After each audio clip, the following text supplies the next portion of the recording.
I titled the presentation today TWU within the context of higher education. The reason I did that is because there's some new findings that have come out in the last couple of months that I think really shine a different light on what TWU can do, the contributions that we have, and the opportunities that lie ahead of us. So obviously the purpose of higher education is that we can help the young people that come with us and develop them into being successful, right? And we want them to be successful economically, and I know that's what everyone has their eyes on, but I would also claim we want them to be successful citizens.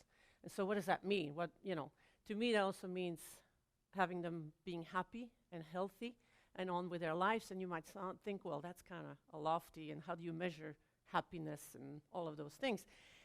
So the exciting part is that now we have more evidence and data that actually this does matter, and this ties very much to what goes on in higher education. So without further ado, I'm going to refer to a piece, an op-ed piece that David Brooks wrote. And by the way, you should all have either received copies of the articles, and also we will have links online to some of those pieces.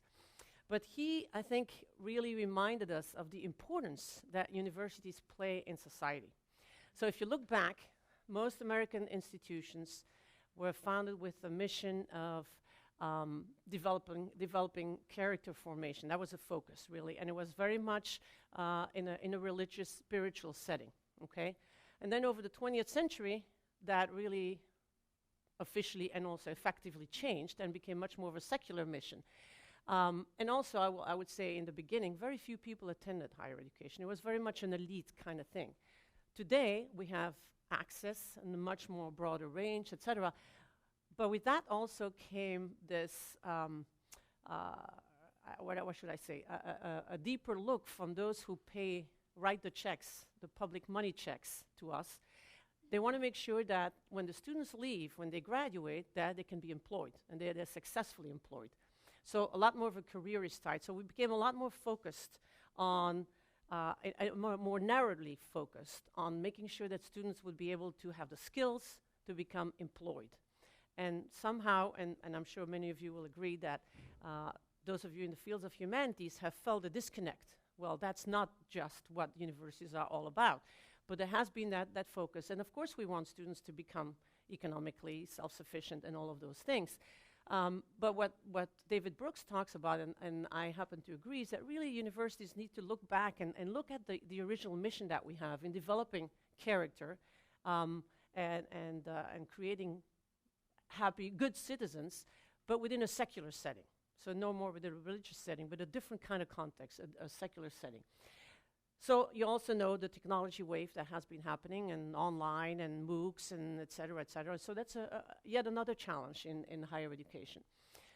David Brooks makes the point that we really need to focus on the whole person, right? That not just whether somebody is successful economically, but all aspects of their lives. And so the question might be, well, what is the future of the university? And what about the campuses? You hear a lot about this, even at the state level. Well, should we really be investing in building buildings? If we have more online, we'll be able to reach more students and do the same thing. And so if you think about developing the whole person, one of the critical elements really is the relationships. The relationships that they build make all the difference in their lives, in their well-being, etc. And we now, the reason why I'm excited and why I'm making this presentation today is that we now have evidence and data that this actually does matter and speaks to the point. So what better place than a campus to really focus on developing moral traditions, but also while respecting diversity. In other words, not necessarily in one specific spiritual setting, but rather in a secular setting and respecting diversity in general. So teaching about moral traditions is a good place for a campus to do that, and offer transcendent experiences. I really love that word.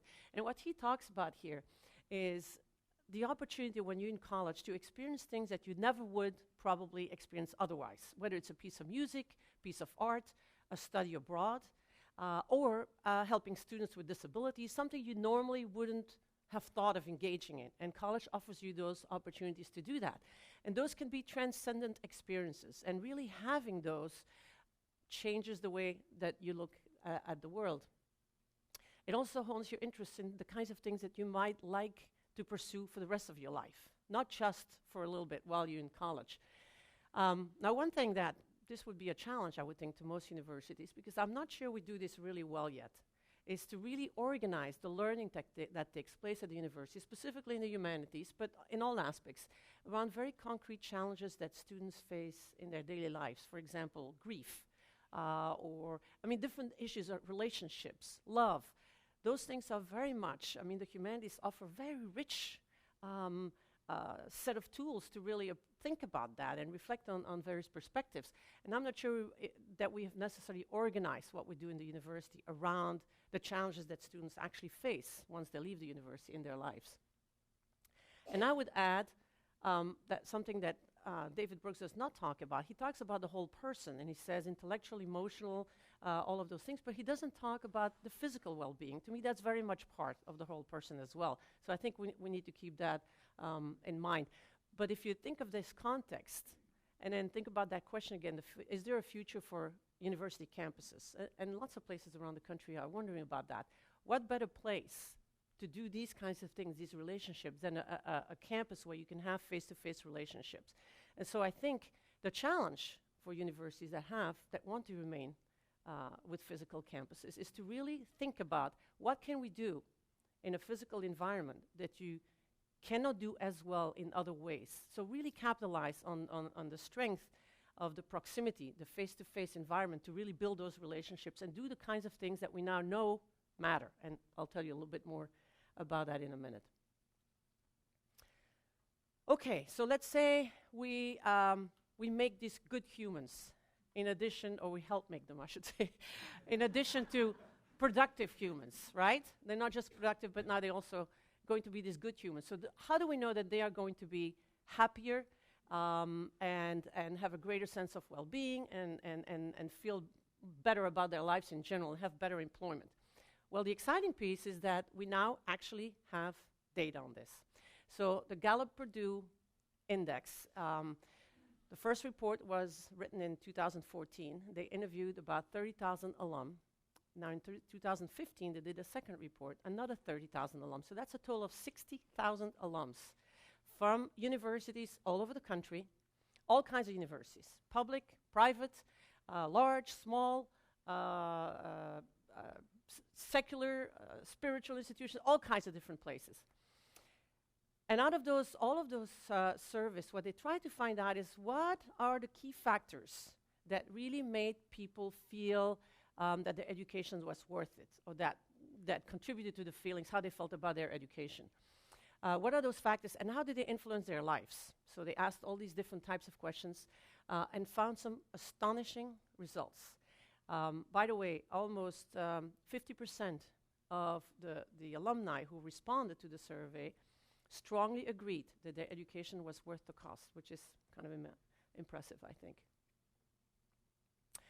And so what the Gallup-Purdue Index does is something which is different from a lot of places. And really, what they found out is that the value of a college education is less determined by what we typically have looked at, like, for example, how much a college spends, the reputation of the university. It has less to do with that, okay, than with things that are less commonly measured, such as faculty interactions, the type of experiences that students have. So those things seem to actually matter more than the reputation or the size or the money that is spent at a university, which is really interesting. Specifically, let me give you some of this information. And this, I think, and by the way, you'll see why I get excited as I give you those different points. You will see, keep in the back of your mind the title, TWU, in the context of higher ed, and you'll start, I think, see the story unfold here. So the students that felt that they had experience in a diverse background felt twice as likely than anyone else that their education was worth the cost. They also felt much more engaged in their employment. So not only did they think, in general, it was worth it, but they also felt much more engaged in their employment. So those that had experienced a diverse background, okay? The second point that's important for us to look at, the students who felt that they had meaningful studies-related internships. So something that was specifically related to their studies, but that was a real life experience. Okay, think, learn by doing. Okay, so studies-related internships, extracurricular activities, semester-long projects like study abroad, any of those kinds of things, were 1.5 times more likely than the other respondents to say that their education was worth the cost. And this is a really, really important one. So the students who recalled that they had very supportive relationships on campus, either a mentor who really cared, a professor who really reached out and cared about their learning and was excited about their learning, just professors in general that cared. Even if they had only one of those, they were twice as likely as the other respondents to think that their education was worth the cost. Again, I think that's a very powerful statement and something we really haven't looked at in the past. We've looked at specifically what is it that we deliver, what do we crank into their heads, and what do they know when they leave, as if that wasn't attached to the rest, right? And obviously, this piece here, the heart, seems to be very important. Another question that they ask is, they wanted to see, obviously we talk a lot about debts, student debts. So did these debts slow these alum down? And most of these people that they interviewed had student debts, okay? The students who felt that they had these really supportive relationships, even if it was only one of them, one professor who really cared, a mentor who really reached out, they were less likely to put up continuing their education and even start their own businesses, okay? So they were more likely to, even though they might have had student debts, they were more likely to continue to go on with graduate education or even start their new business. They didn't feel they had to wait till their debt was paid off in order to do that. So also significant from an economic perspective, okay, from a state's perspective. And I think this slide to me says it all. It's all about the quality of the relationships, really. And if you think about it, the relationships itself, is what made a difference in whether the alumni felt satisfied with their lives, engaged in their employments, and a sense of well-being. And I love how this is broken down here. Specifically, what does that mean, to be satisfied with your life or to have a sense of well-being? So there were these 5 dimensions that they looked at. Relationships with others. So people who had these kinds of experiences on campus and relationships on campus felt that in their current life, after they graduated, they had better relationships with others. Their physical health was better, or they were satisfied with their physical health, I should say. They were more involved in the community. The economic situation was good, and they were satisfied with that. And the last one, I think, is really important. They had a sense of purpose. And I think if there's nothing else, that to me seems critical. When people have a sense of purpose, you know they will find their way, and they will be able to figure out how to approach the next steps. But those aspects were directly related to those elements that I mentioned to you before, which I think is really powerful. Now think about the story at TWU. I mean, isn't there anything more laudable for us to do than to really pursue helping our students become satisfied with their lives, with their economic situation, but also with their overall well-being? So for us to really focus on the whole person seems like almost a mandate, because we do now have real evidence and real data that this really does make a difference. And the reason why I think this is so special for us is, I've mentioned this to you before, when I came to TWU, what spoke to me really loud and clear when I was going through all these different listening sessions is the fact that people here care. Students said that, faculty said that, staff said that. So people care about the students, about their lives, about how they do. So we have that foundation, we have that culture. But imagine if we could really hone in on that and expand that culture and really strengthen it to a point where we can contribute to the students this way. That would be incredible. Obviously, it's incredible for the students, but it's also incredible, I think, for TWU, but I'll come back to that in a minute. So the good news doesn't stop there. Okay, so this is great, right? We know we're on the right path. We already have all the elements that to make us really successful in terms of contributing to the students' lives and well-being. But then it gets better. About a month ago, I think, the Economist came out with rankings of all the different universities. As you know the U.S. News and World Report rankings and all of these other rankings, and you can kind of predict where the institutions land. I mean, there might be a few numbers here and there, but the elite universities usually are at the top, and then the less well-to-do universities are usually at the bottom. I mean, that's kind of how it goes, right? So they ranked 1,270 some, I can't remember the exact number, I think it was 78, institutions nationally, all four-year institutions. And what they did that is different from the other types of rankings, which typically, by the way, what is that universities go after? I call it the 4 R's. I hope I can remember them. Not that I said 4, right? So, real estate, rah-rah, the football sports thing, research expenditures, and rankings. I did it. So those are the 4 R's, right? And that's what typically universities go after, and that's typically how they're thought of in terms of the pecking order. What the Economist did that is different is they tried to disentangle student merit from the contributions of an institution to a particular individual. So let me say that again. Student merit, meaning if you come from a well-to-do environment, you have very high scores, you're very intelligent, you're hardworking. Those are your own merit, okay? And there are a couple of economists that did a study a couple of years ago that looked specifically at this, and they concluded that students attending elite institution didn't necessarily do better economically, obviously this is the Economist, economically than students who had been admitted to an elite institutions but chose to go to a different institution, a lower ranked institution. In other words, the conclusion is that the institution in itself is not the one that made the difference. The difference was what the students bring to the table, right? And of course we all know that. So what they try to do in these rankings is to disentangle that. What does the student bring and what does the institution contribute to that particular student's development? So if I had to ask you a guess, where do you think TWU ranks among the 1,278 institutions? So obviously some of you have heard about this before, and we came out as number 45.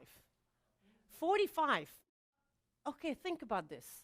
45 in the country in terms of how much we contribute to individual students.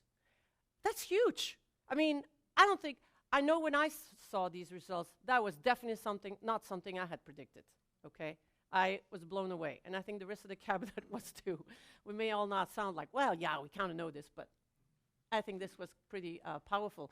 So what they did, the way they came up with their results is they looked at what they called expected earnings. Expected earnings would be what a student would earn after graduation had they attend any other institution, okay? And then the median earnings is their actual earnings. After having come to TWU, this is their actual earnings. The only way the economists, or anyone for that matter these days, can come up with these kind of sophisticated analyses is that we now have so much more data available. At the Department of Education, with all the reports that every institution fills out, there's so much data available. And I don't think we have even begun to mine that, those data. But so that's what they did. They went back to all of that information that is available, publicly available, and they looked at, the location of an institution, if it's close to an urban setting, if it's in a wealthy environment, if it's, whatever, all of these different kind of factors. And they entered all of this in this regression analysis and came up with amazing, an amazing ratio to explain the variance that's really high, unusually high.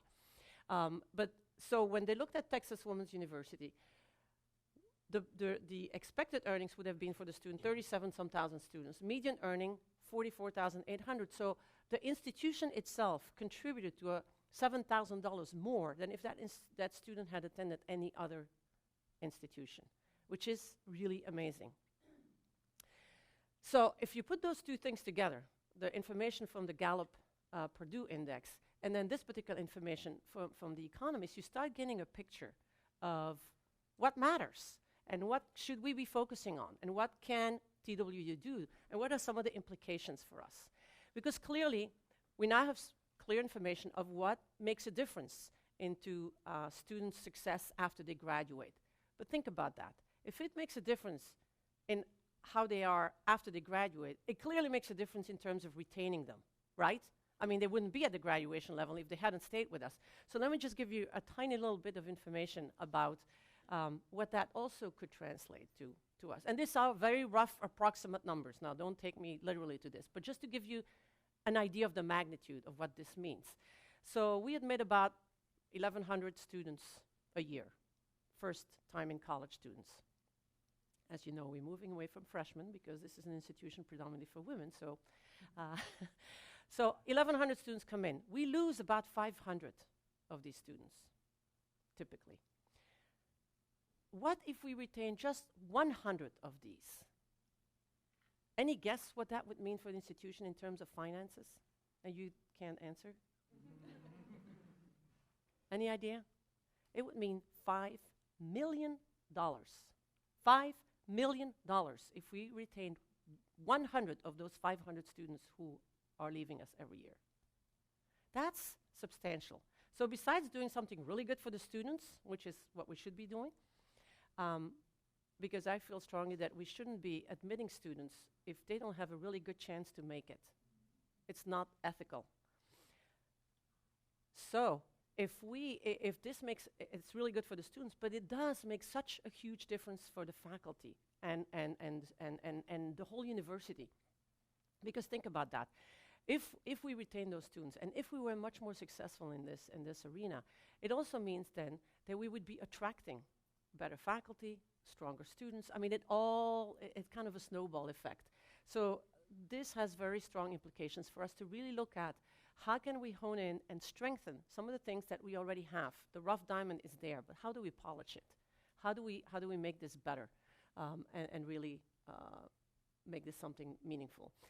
One of the reasons I share this with the Board of Regents is that I wanted to be sure that we were all on the same page, because obviously that also means that has an impact for how you allocate resources, clearly. So we obviously have to all want to do the same things and believe that this is the right path to achieve it, because this will have specific implications for what we do. So at the Fall Assembly, you've all heard me talk about this notion of the great colleges to work for and how can we shine in this. And so I wanted to tie this together because I think it's directly related. I think it becomes really clear from looking at the Gallup survey and the Economist that what is key is the faculty and the staff at the institution. It's all about the people, right? And I know Bob Neely doesn't like me to come back all the time with Jim Collins, because I apparently do that a lot. But one of the things one of the things that Jim Collins says, the very first thing one should focus on is first who, meaning who's on your team, who are the people you're working with, who is there. That's what matters more than anything else. You can have the best strategic plans and goals and everything else. If you don't have the right people with you, it's not going to go anywhere. So, if that's true, and we think that the most important thing is to attract and retain talent at the institution, and if we don't have the very highest compensation plans ever, then how do we do that? And I think this is a huge asset for us. I think having a college that is really committed to the right values, helping the students, but also have this environment where this is a really great college to work for, it's huge. A lot of people don't necessarily go for the highest salary, but they will go for the best working environment where you have a sense of purpose. Remember that sense of purpose? That holds for value for faculty and for staff just the same. So having that, I think, is really important. And that's why I feel so committed to doing that. And really, we have this. Again, when I talked to everyone when I came here last year, it was very clear to me that this is right there. So when I saw this actual survey from the Chronicle of Higher Education, they conduct this every year, I thought, wow, we should be in there. We should be on the honor roll, okay? A little background of the Great College to Work For survey. Again, it's done by the Chronicle. It's in its 8th year. 281 colleges participated this year in 2015, so you see the growth. 86 of them were recognized. 86 of them, okay? And 10 made the honor roll. I tell you, when I look at the factors, we should be on that honor roll. Within the next 5 years, we should be on that honor roll. There's no reason why we shouldn't be. And you might think these are just maybe institutions that don't care about the hardcore stuff. Not true. Look at who's on the honor roll. Baylor, Duke. I mean, I don't think those are some bad institutions to be in, to be friends with, or to be in the same kind of environment with, to be compared with.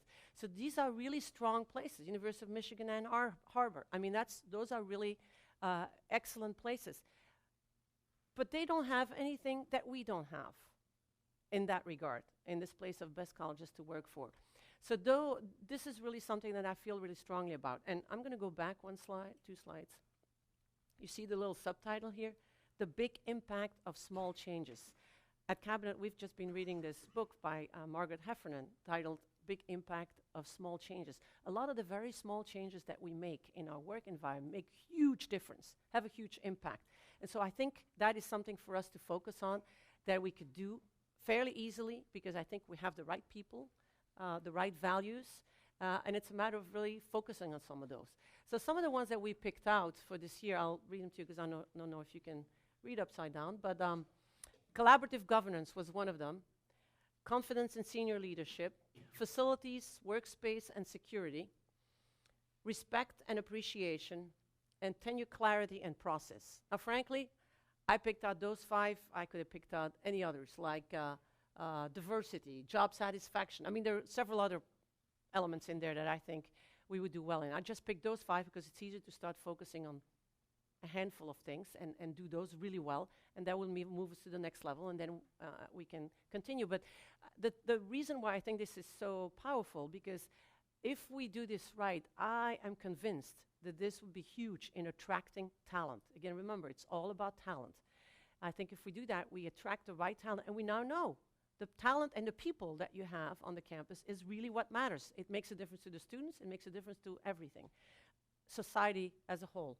So this is, I think, a very powerful argument. And so you can see now why I was excited after reading the Gallup Purdue Index and then seeing the Economist Rankings. I'm thinking, this is just all coming together. As I like to say, the stars are aligned. Well, all the arrows are more or less shooting in the same direction. So what could be a long-term strategy? Obviously, we want the compensation to go up, clearly, right? But we all know we're not there. So we need to find other ways to get there. And we are probably not getting huge infusions of money in the next few years, all right? So let's be realistic about that. So we're going to have to achieve this in a different way, all right? If we bring really good faculty, talent, staff to the campus, you will attract also stronger students. Stronger students will stay longer. Well, I already told you what that meant financially. If they stay longer, I mean, if not longer, but if they stay, they're retained, and they graduate on time, it's a huge financial benefit to the institute. So all of those things eventually bring you to the compensation. But we're not going to get there just by waiting for money to get there. You see what I mean?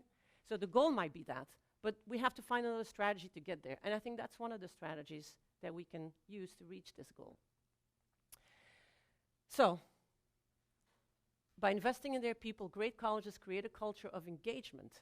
Faculty and staff members understand and support the institution's mission, are provided with the tools and authority they need to contribute their best. And I think that's really a nice summary. Okay, you've seen this little graphic a couple of times, because I think I've shared it so far at both fall assemblies that I've been at so far. And I must really believe in it. The reason I bring it up is I think it provides a really good framework for us to think about how we move the institution.